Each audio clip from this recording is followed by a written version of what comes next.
Hello बच्चों की हालचाल ठीक ठाक।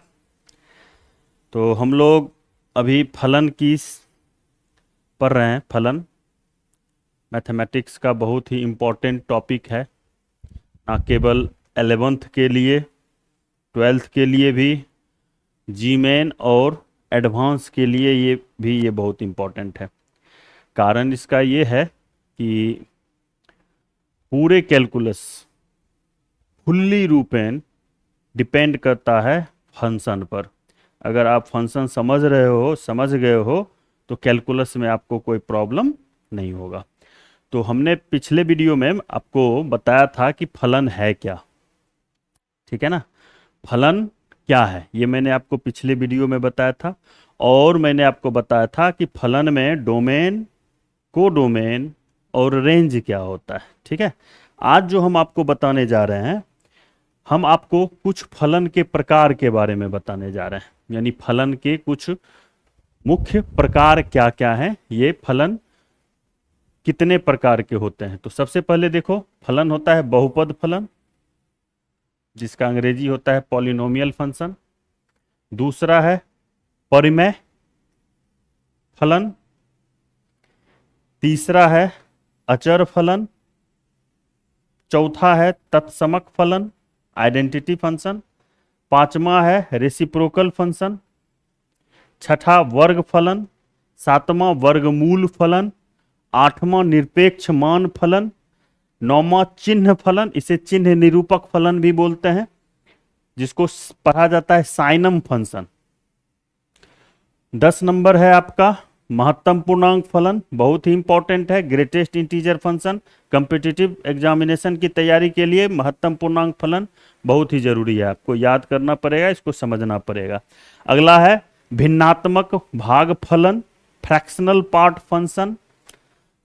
उसके बाद है list integer function, exponential function, logarithmic function. और फंक्शन है जैसे ट्रिग्नोमेट्रिक फंक्शन हुआ, इनवर्स ट्रिग्नोमेट्रिक फंक्शन हुआ, ठीक है, इवन फंक्शन हुआ, ऑड फंक्शन हुआ, पीरियोडिक फंक्शन हुआ, वन वन फंक्शन हुआ, मेनी वन फंक्शन हुआ, ऑन टू फंक्शन हुआ, इनटू फंक्शन हुआ। ये सारे फंक्शन के प्रकार हैं, लेकिन मुख्य रूप से अभी हम लोग पढ़ेंगे 11th वाले बच्चों के लिए इंपॉर्टेंट है। और साथ ही साथ 12th में भी जब आप 12th के फंक्शन पढ़ोगे तो उस समय भी इन सारे फंक्शंस का उपयोग किया जाता है। ठीक है ना।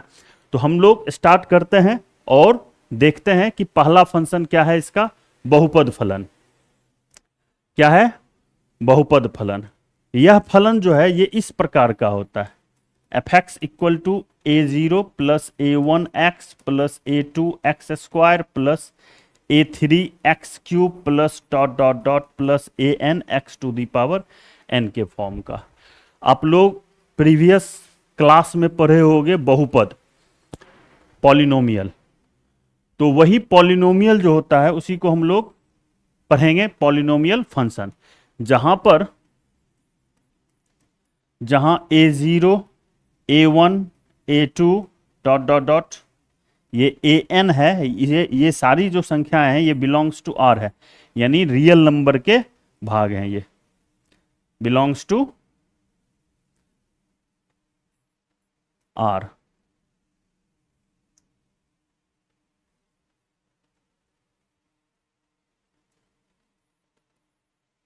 और ये जो n देख रहे हो ये और ऋणात्मक पूर्णांक, अंग्रेजी non negative integer. Non negative integer का मतलब हुआ zero plus positive, zero plus positive मिलके बनता है नॉन निगेटिव इंटीजर। ठीक है ना।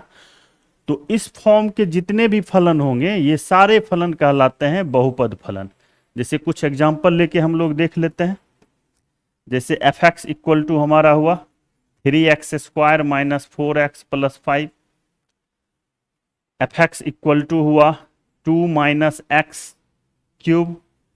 एफ एक्स इक्वल टू हुआ 3x to the power 4 minus 2x to the power 3 plus 4x³ 4x² plus x minus 2।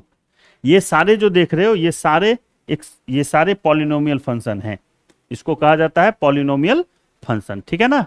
Polynomial function का डोमेन होता है, पॉलिनोमियल फंक्शन का डोमेन होता है रियल नंबर, डोमेन ये रियल नंबर होता है, और इसका रेंज इसके डिग्री पर डिपेंड करता है, किस तरह का डिग्री है, किस तरह का पॉलिनोमियल फंक्शन है, उसके अनुसार इसका रेंज डिपेंड करता है। लेकिन डोमेन इसका क्या होगा, जितने भी पॉलिनोमियल फंक्शन है उन सारे पॉलिनोमियल फंक्शन का डोमेन होगा रियल नंबर। यानी डोमेन मीन्स इनपुट, यानी वैल्यू ऑफ एक्स। आप इसमें एक्स का वैल्यू क्या क्या ले सकते हो, एक्स का वैल्यू आप कुछ भी ले सकते हो रियल नंबर में, नेगेटिव पॉजिटिव जीरो आप कुछ भी ले सकते हो, ठीक है ना। तो बहुपद फलन इस तरह का होता है, जो भी इस तरह का दिखे वो सारे बहुपद फलन कहलाते हैं। दूसरा आपका आता है परिमेय फलन। परिमेय फलन यह इस तरह का होता है, F x equal to G X by H X, जहां जी एक्स और एच एक्स जो है ये दोनों बहुपद फलन होंगे, दोनों बहुपद फलन होगा, और क्या, H X will never be equal to zero, ठीक है ना। तो इसका डोमेन आप सीधा लिख सकते हो, डोमेन अगर लिखना है, डोमेन इक्वल टू ये हो गया X such that X belongs to real number minus H X equal to zero, यानी उन सारे पॉइंट्स को छोड़ देना है जहां पर एच एक्स जीरो हो रहा है। तो ये हो गया हमारा बहुपद फलन, ठीक है ना। बहुपद फलन के एग्जाम्पल में आप लोग देख लो, f x equal to 2x square minus 3x plus 4 by x minus 3, f x equal to 3x minus 2 by 4x minus 5, F x equal to 4x cube minus 3x plus 4 by 3x cube minus 2x square plus 5। ये सारे अपने मन से हमने आपको example दिया है, बस इतना समझ लेना कि पॉलिनोमियल बाय पॉलिनोमियल आपका होता है रैशनल फंक्शन, ठीक है। रैशनल फंक्शन का भी डोमेन इस तरह से आप निकाल सकते हो। अब देखो gx तो पॉलिनोमियल फंक्शन है, कोई भी रियल वैल्यू ले लेगा, लेकिन hx भी पॉलिनोमियल फंक्शन है, कोई भी रियल वैल्यू ले सकता है, लेकिन डिनोमिनेटर कभी भी जीरो नहीं होता है, इसीलिए hx के उन सारे वैल्यू को हम छोड़ देंगे जहां पर वह जीरो हो रहा है। क्लियर है डोमेन निकालने के लिए। और रेंज डिपेंड करता है पॉलिनोमियल फंक्शन किस तरह का, ऊपर वाला और नीचे वाला, अंश और हर दोनों के पॉलिनोमियल किस तरह के हैं उस पर डिपेंड करता है इसका रेंज, ठीक है ना। चलो ये हो गया हमारा परिमेय फलन। परिमेय फलन के बाद हमारा आता है अचर फलन, कांस्टेंट फंक्शन। कांस्टेंट फंक्शन, इसमें आप मशीन में कुछ भी डालोगे आउटपुट आपको कांस्टेंट ही देगा। जैसे अगर हम लिखें एग्जाम्पल में, अगर हम लिखें एफ एक्स इक्वल टू 5, इसका मतलब क्या, F2 भी 5 होगा, F3 भी 5 होगा, F माइनस 1 भी 5 होगा, F0 भी 5 होगा। यानी कहने का मतलब है कि सभी इनपुट के लिए आउटपुट सेम आ रहा है, ठीक है ना। अब यहां हमने ये सारी वैल्यू को लेके आपको दिखाया कि आप इसमें निगेटिव भी ले सकते हो, पॉजिटिव भी ले सकते हो, जीरो भी ले सकते हो, तो इसीलिए इसका डोमेन हो जाएगा, डोमेन ऑफ द फंक्शन ये हो जाएगा कोई भी रियल नंबर। डोमेन क्या होगा, माइनस इन्फिनिटिव से प्लस इन्फिनिटिव, इसे ऐसे भी लिख सकते हो, open interval minus infinitive to infinitive. और रेंज क्या होगा, देखो क्या खा के उगल रहा है, बस कांस्टेंट उगल रहा है, 5 5 5। अगर हमारा एफ एक्स इक्वल टू सी है तो इसका रेंज हो जाएगा सी, सिंगलटन सेट, सिंगल एलिमेंट वाला सेट, ठीक है ना। ये हमारा रेंज हो जाएगा। इसका ग्राफ देखो, ये जो आप देख रहे हो ये एक्स एक्स डैश है, ये एफ एक्स है, यानी इसे y भी बोल सकते हो, y डैश बोल सकते हो, ये ऑरिजिन है, और यहां से यहां तक का जो डिस्टेंस देख रहे हो ये डिस्टेंस हमारा c है, ठीक है ना। तो एफ एक्स बराबर c का ग्राफ पैरेलल टू क्या होता है, X axis, parallel to X axis. अब डिपेंड करता है c पर कि c आपका निगेटिव है या पॉजिटिव। पॉजिटिव अगर है तो एक्स एक्सिस के ऊपर रहेगा, निगेटिव है तो एक्स एक्सिस के नीचे रहेगा, ठीक है ना। तो आप याद रखना अचर फलन में इस तरह का ग्राफ होता है। जैसे अगर हम यहां पर ले लें एफ एक्स बराबर -2 का ग्राफ, तो -2 का ग्राफ इस तरह का बनेगा। ये नीचे ये एक्स एक्सिस है, एक्स डैश है, वाई है और ये हमारा वाई डैश है। तो ये जो नीचे बन रहा है यही हमारा है एफ एक्स बराबर -2 का ग्राफ। ये हो गया एफ एक्स इक्वल टू -2 का ग्राफ, ठीक है ना। तो ग्राफ आराम से बना सकते हो। अचर फलन कोई दिक्कत है नहीं, अचर फलन सिंपल है कि आप इनपुट कोई भी डालो आउटपुट कांस्टेंट निकलेगा, ठीक है ना। और डोमेन इसका कोई भी रियल वैल्यू हो सकता है, आप कोई भी रियल वैल्यू वहां डाल सकते हो इनपुट में, आउटपुट आपको एक कांस्टेंट वैल्यू ही देगा। चलिए बच्चों, अचर फलन तक हमको लगता है आप अच्छी तरह से समझ गए होंगे, ठीक है ना। अब हम लोग देखते हैं नेक्स्ट, ये है तत्समक फलन, आइडेंटिटी फंक्शन। क्या होता है, F x equal to X. अब यहां आप सोचो कि एक्स के जगह पे क्या क्या डाल सकते हो, कुछ भी डाल सकते हैं। अगर हम एक्स के जगह पे 3 डाले तो आउटपुट भी 3 निकला, एक्स के जगह पे 3/2 डाले तो आउटपुट भी 3/2 निकला, एक्स के जगह पे -4 डाले तो आउटपुट भी -4 निकला। यानी जो डाल रहे हैं वही निकल रहा है। और डाल क्या क्या रहे हैं, 0 डालेंगे तो 0 होगा। इनपुट हम कुछ भी डाल रहे हैं, नेगेटिव भी डाल रहे हैं, पॉजिटिव भी डाल रहे हैं, 0 भी डाल रहे हैं। इसका मतलब इसका जो डोमेन होगा, डोमेन इसका होगा कोई भी रियल नंबर, ठीक है ना। और रेंज जो होगा, रेंज भी हमारा रियल नंबर आ रहा है। ये एक्स डैश है, ये एक्स है, ये वाई है और ये वाई डैश है। अब यहां देखो -2 इनपुट, एक्स एक्सिस पर जो एक्स एक्सिस का जो वैल्यू होता है उसको इनपुट बोला जाता है। और आउटपुट क्या आ रहा है, आउटपुट -2। 1 पर इनपुट, 1 पर आउटपुट, 2 पर इनपुट, 2 पर आउटपुट।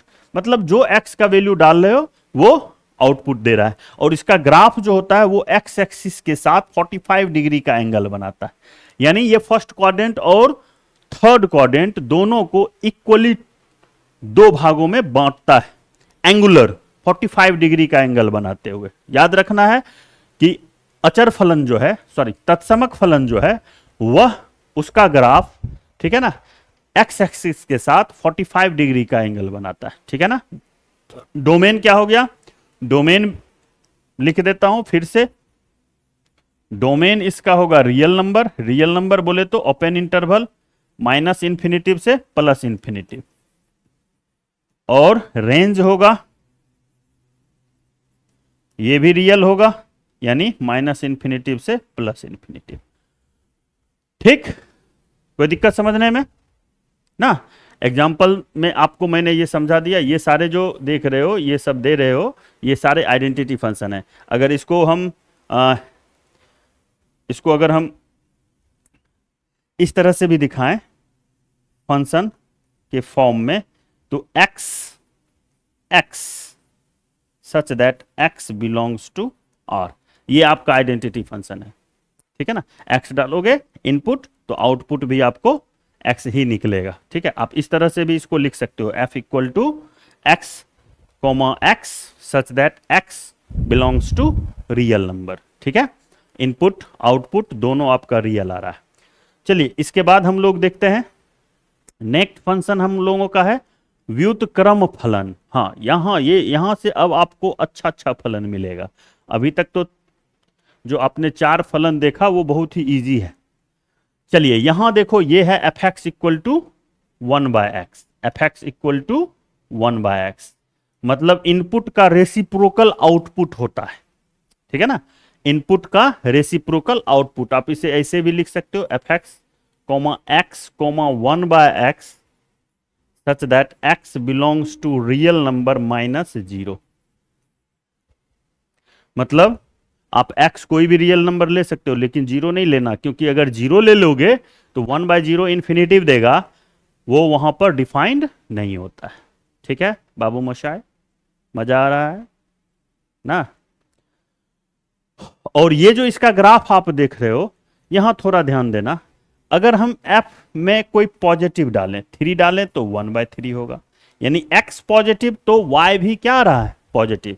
अगर हम fx को y मान लें, अगर हम y equal to fx equal to 1/x लें, यानी y इक्वल टू 1/x लें, for every x belongs to r positive, y must be r positive. यानी x अगर पॉजिटिव ले रहे हैं, x धनात्मक ले रहे हैं, x अगर धनात्मक ले रहे हैं, तो y भी हमारा क्या देगा, धनात्मक। अब सोचो कि पॉइंट अगर x और y कोऑर्डिनेट दोनों अगर पॉजिटिव आ जाए, तो ग्राफ किस क्वाड्रेंट में होगा, तो ग्राफ होगा हमारा फर्स्ट क्वाड्रेंट में। ठीक है। और अगर हम x को निगेटिव इसमें डालें, तो y भी हमारा निगेटिव आ रहा है, तो ग्राफ का पोर्शन देखो किस क्वाड्रेंट में है, ग्राफ का पोर्शन है थर्ड क्वाड्रेंट में। और एक चीज देखो, यहां पर x एक्सिस और y एक्सिस दोनों में से किसी को भी टच नहीं कर रहा है, ना ही x एक्सिस को टच कर रहा है और ना ही y एक्सिस को। इससे हमें पता क्या चलता है, इससे हमें पता चलता है, ग्राफ को देख करके हमको पता चल जाएगा कि ये जो फंक्शन देख रहे हो, ये फंक्शन में ना तो x कभी जीरो हो सकता है और ना ही कभी y जीरो हो सकता है।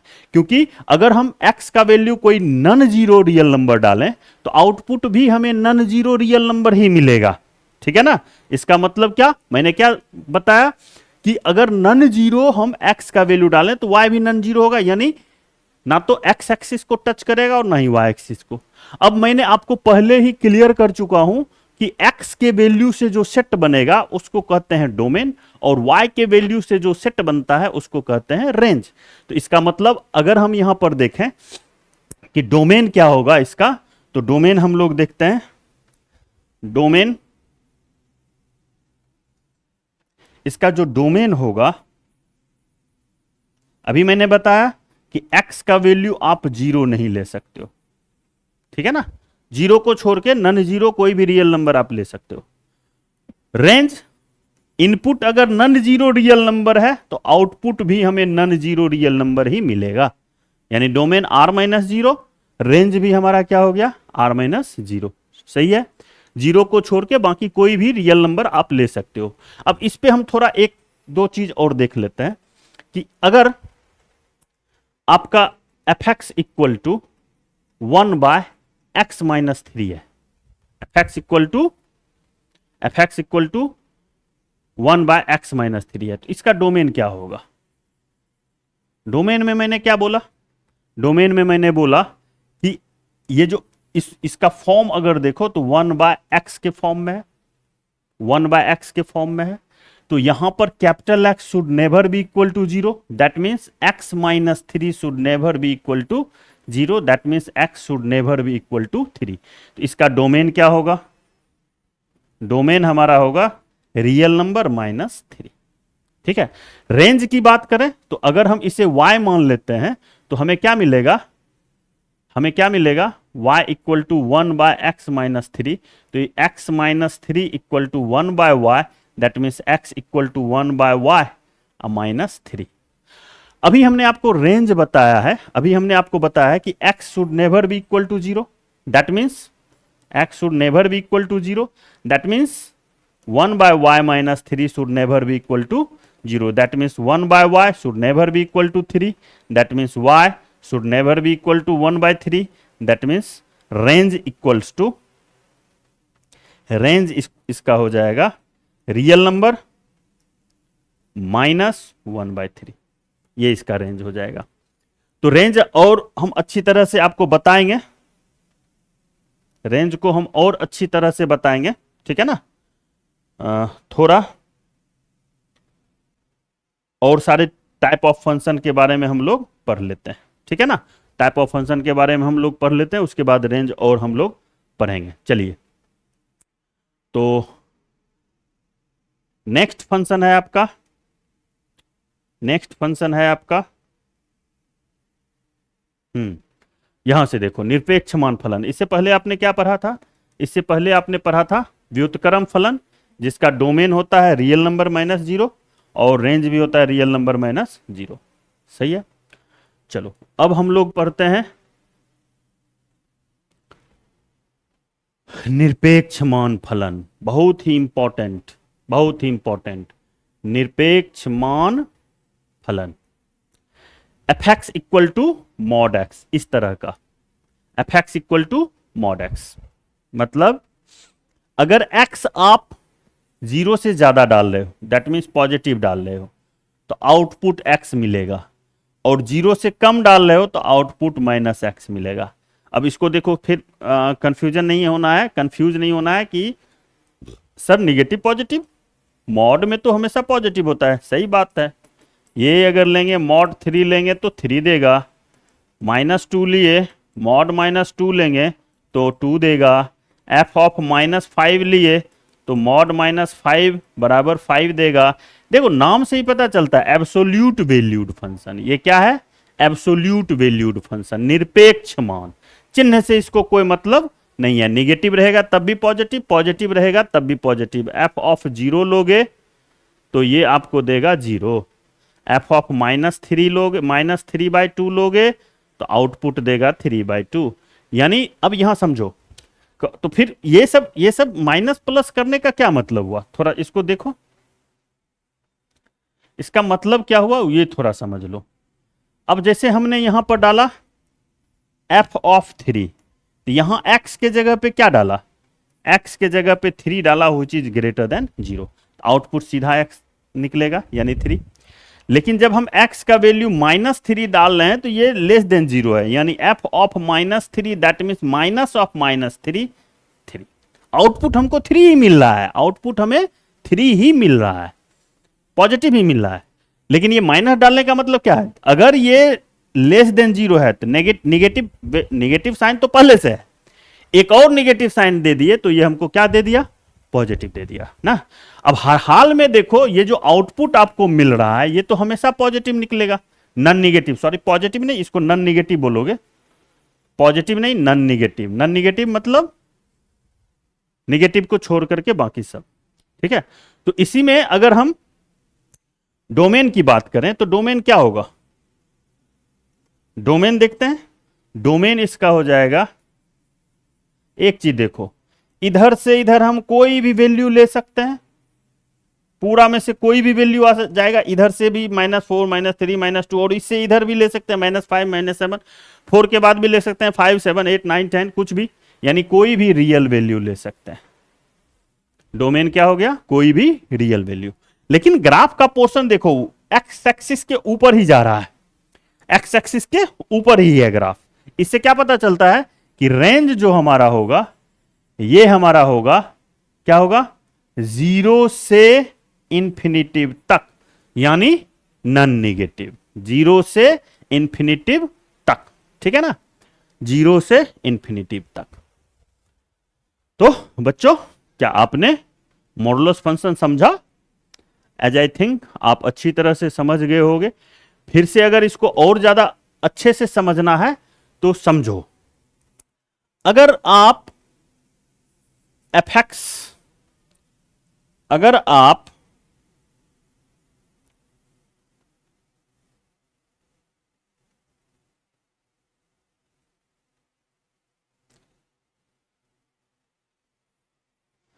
fx इक्वल टू ले रहे हो मॉड x, अगर आप कोई भी निगेटिव लोगे -5 लोगे तो माइनस ऑफ -5 यानी 5 देगा, पॉजिटिव लोगे तो वही दे देगा, ये तो आप पहले ही समझ गए हो। अब कुछ क्वेश्चन मैं आपको दे रहा हूं, थोड़ा इसे समझना और याद भी रखना है, नोट में इसको लिख लेना, नोट। अगर मॉड x इक्वल टू 5 है, मॉड x इक्वल टू 5 है, तो बताओ x का वैल्यू क्या क्या होगा। अगर मॉड x 5 है तो x हमारा क्या क्या होगा, 5 अगर रख दें तब भी 5 देगा, -5 रखें तब भी 5 देगा, यानी कुल मिला के x का वैल्यू क्या होगा, +-5। तो नोट करने वाली बात है कि अगर mod x equal to a a दिया हुआ है, mod x equal to a, तो ये डिसिंप्लाई करेगा x equal to plus minus a. याद रहेगा? कोई समस्या, परेशानी नहीं ना? ये क्या देगा? प्लस माइनस ए। दूसरी बात, अगर मॉड एक्स का वैल्यू ग्रेटर देन ए है तो क्या देगा? एक्स का वैल्यू ग्रेटर देन ए होगा और एक्स का value less than minus A होगा। ठीक है? मतलब क्या? अगर क्वेश्चन रहेगा mod X greater than 3, mod X greater than 3, then what should be its correct answer? X should be greater than 3 और X should be less than minus 3। अच्छा, एक क्वेश्चन और इसी में देख लो कि अगर मॉड एक्स इक्वल टू -3 दे तो एक्स का वैल्यू क्या होगा? Mod x equal to -3। अब बाबू देखो, समझो, मॉड तो कभी नेगेटिव देता नहीं है और ये चोटबा यहां नेगेटिव हो गया ना, तो नेगेटिव हो गया तो इसका मतलब क्या है? एक्स का कोई भी ऐसा वैल्यू नहीं है जो आपको आउटपुट में नेगेटिव दे, यानी इसका क्या हो जाएगा? X equal to 5। यहां पर आप लिख सकते हो इट इज नॉट पॉसिबल, यानी ये संभव नहीं है, असंभव है मॉड एक्स इक्वल टू -3 का ना। चलो, ये समझ में आ गया 2 नंबर। अगर क्वेश्चन अभी करवाएंगे 3 नंबर, अगर हम ले रहे हैं कि मॉड एक्स अगर लेस देन ए है, दैट मीन्स एक्स का वैल्यू ग्रेटर देन माइनस ए और लेस देन ए होगा। सही है? लेस देन ए होगा ना। तो कुछ क्वेश्चन कर लेते हैं मॉडुलस पर, मॉड पर कुछ क्वेश्चन कर लेते हैं। चलो, सबसे पहला क्वेश्चन है आपका x -3 इक्वल्स टू 5। दूसरा क्वेश्चन है x +4 इक्वल्स टू 3। तीसरा क्वेश्चन है आपका मॉड x -7 इक्वल टू 4। ये तो सारे सिंपल हैं, ठीक है ना। 4 number mod x +1 greater than और equal to 5। 5 number mod x -3 less than और इक्वल टू 4। चलिए, ये 4 क्वेश्चन हम लोग अभी देखते हैं मॉडुलस से रिलेटेड, ठीक है ना। चलो, पहला क्वेश्चन है आपका, पहला क्वेश्चन है मॉड x -3 इक्वल्स टू 5। इसका सॉल्यूशन देखो, सॉल्यूशन क्या होगा? तो बाबू अभी मैंने बोला था कि अगर ये दिया हुआ तो इसका मतलब x -3 आपका +-5 होगा। दैट मीन्स आइदर x -3 बराबर 5 और x बराबर -5, या तो या फिर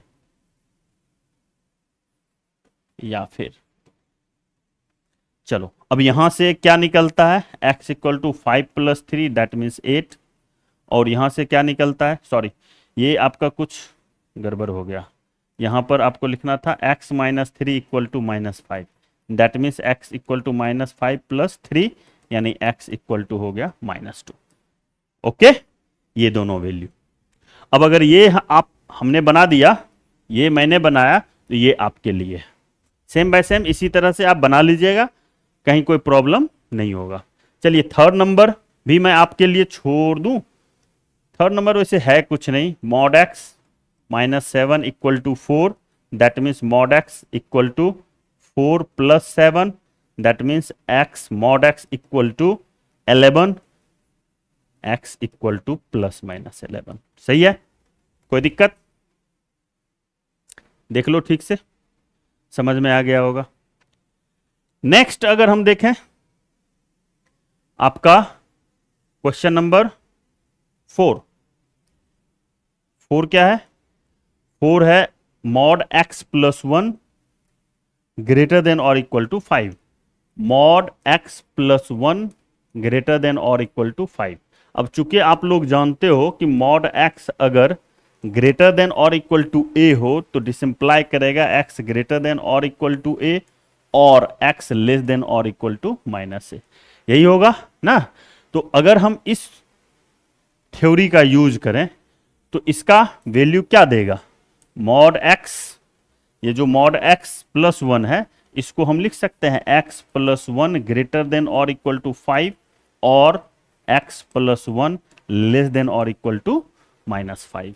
अब इसको अगर हम सॉल्व करें, दोनों ओर -1 कर दें, +1 -1 ग्रेटर देन और equal to 5 -1, that means x greater than और इक्वल टू 4 और x लेस देन और इक्वल टू -5 -1 और x लेस देन और इक्वल टू -6।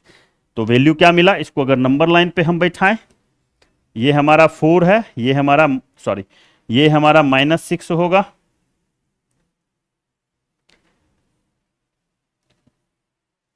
नंबर लाइन पे बैठाएं, ये हमारा -6 होगा, ये 4 होगा, ये माइनस इन्फिनिटिव, ये प्लस इन्फिनिटिव। ये भैया कह रहा है कि 4 या 4 से ज्यादा लेना है, 4 भी लेना है, 4 या 4 से ज्यादा, और ये कह रहा है भैया आप लीजिए -6 से नीचे। तो सॉल्यूशन क्या होगा, सॉल्यूशन हो जाएगा x belongs to open interval -infinitive से -6 क्लोज यूनियन 4 टू इन्फिनिटिव, यानी यहां से -इन्फिनिटिव से -6 तक और 4 से इन्फिनिटिव तक। ठीक है, ठीक है ना। इसी तरह से आपका नेक्स्ट क्वेश्चन था, नेक्स्ट क्वेश्चन है 5वां नंबर, x -3 का मॉड x -3 का मॉड लेस देन और इक्वल टू 4।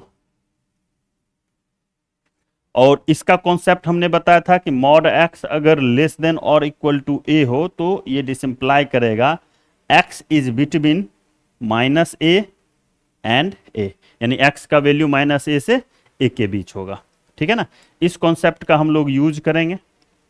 तो यहां देखो x के प्लेस पर है x -3 ग्रेटर देन और इक्वल टू -4 लेस देन और इक्वल टू 4, यानी अब अगर हम +3 तीनों में कर दें, लेस देन और इक्वल टू 4 + 3, तो आपको देगा -1 लेस देन और equal to x less than और इक्वल टू 7। ठीक है, ठीक है ना। चलो, मॉडुलस फंक्शन तक तो आपने पढ़ लिया ना। तो बच्चों पढ़ो, मन लगा के पढ़ो, और फिर जो है सो मेहनत करने वालों की कभी हार नहीं होती, जो मेहनत करते हैं वो हमेशा आगे बढ़ते हैं ना। आज भर इतना ही रहने देते हैं, बाकी अगले वीडियो में मॉडुलस फंक्शन के से रिलेटेड बहुत सारे क्वेश्चन अभी और हम लोग करेंगे ना, जो कि अगले वीडियो में होगा। ठीक है, okay, take care, bye bye, good night.